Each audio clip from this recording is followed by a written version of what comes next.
naman talaga. He had the most I voted more than 200 times for him. But tonight when you performed, sa inyo talaga ako sa Philip. Sorry.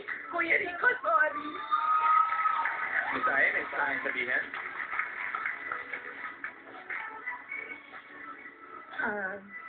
Kasi sa Twitter ko, sa It's Me,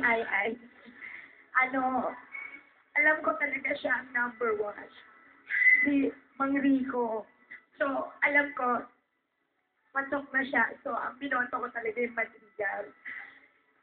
Sabi ko nga, di ba, ang buhay, surprise. So, Well, siguro naman sa pinakita ng mga Rico, safe to say na kahit hindi siya maka-advance, it has opened so many more doors. And it's everyone's heart trust. Tama. Kaya judges, thank you very much. Congratulations sa inyo. Hardcore Theaters, thank you very much. At samahan niyo kami as we continue to look for that talent na dati is the talent ng buong mundo at live na live pa rin tayo for our second semifinals. Dito pa rin sa Bangor next week. Lloyd B, show the world what you've got. This is Filipinas Got Talent.